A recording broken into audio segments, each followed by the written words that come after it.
Assalamualaikum warahmatullahi wabarakatuh. Innal hamdalillah nahmaduhu wa nasta'inuhu wa nastaghfiruh wa na'udzubillahi min syururi anfusina wa min sayyiati a'malina. May yahdihillahu fala mudhillalah wa man yudhlil fala hadiyalah. Asyhadu alla ilaha illallah wahdahu la syarikalah wa asyhadu anna Muhammadan abduhu wa rasuluh. Amma ba'du.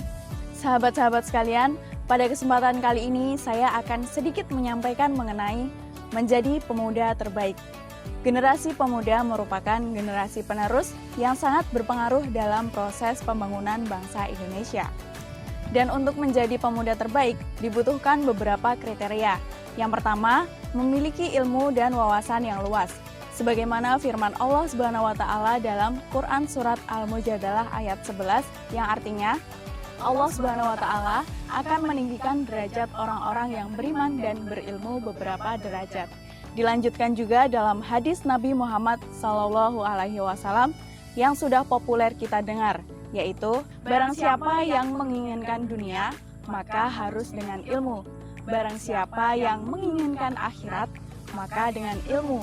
Dan barang siapa yang ingin kedua-duanya, maka harus dengan ilmu. Amirul Mukminin Umar bin Khattab radhiyallahu anhu berkata, "Hendaklah kamu berilmu sebelum kamu memimpin." Artinya, pemuda hari ini adalah pemimpin hari esok. Baik tidaknya masa depan suatu masyarakat, dapat kita lihat bagaimana generasi mudanya hari ini. Sebagaimana kisah dalam Al-Quran tentang kisah negeri Saba. Diceritakan bahwa negeri Saba dulunya makmur, bahkan disebut sebagai Baldatun Thayyibatun wa Rabbun Ghafur. Artinya, negeri yang gemah ripah loh jinawi. Quran Surat Saba ayat 15 yang artinya, sesungguhnya bagi kaum Saba ada tanda kekuasaan Tuhan di tempat kediaman mereka, yaitu 2 buah kebun di sebelah kanan dan di sebelah kiri. Kepada mereka dikatakan, makanlah olehmu dari rezeki yang dianugerahkan Tuhanmu, dan bersyukurlah kamu kepadanya. Negerimu adalah negeri yang baik, dan Tuhanmu adalah Tuhan yang Maha Pengampun. Dijelaskan bahwa negeri ini benar-benar negeri yang makmur lahir batin, sehingga disebut negeri Baldatun Thayyibatun wa Rabbun Ghafur.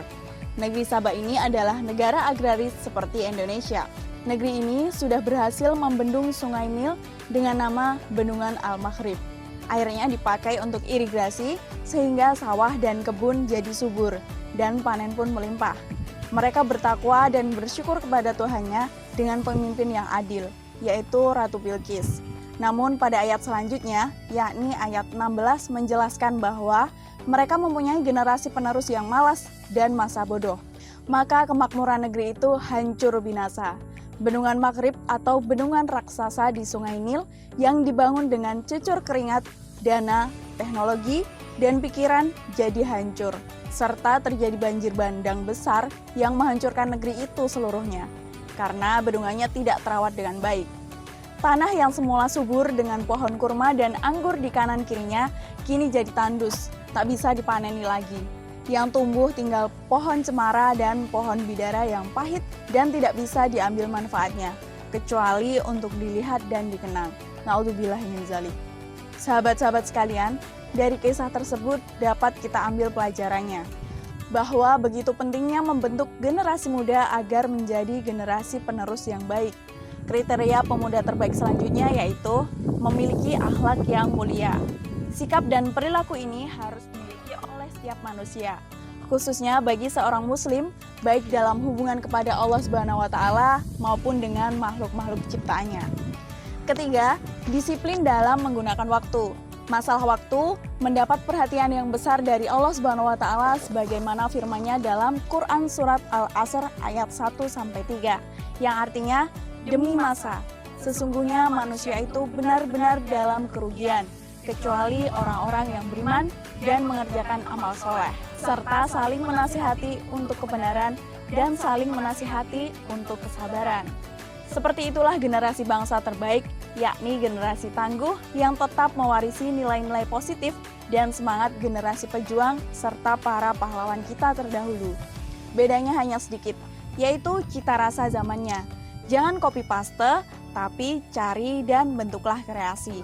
Mudah-mudahan generasi muda kita dapat menjadi generasi muda milenial yang sesuai dengan ajaran agama Islam dan dapat membawa kemaslahatan bagi kehidupan dan perkembangan umat, agama, bangsa, dan negara kita. Amin.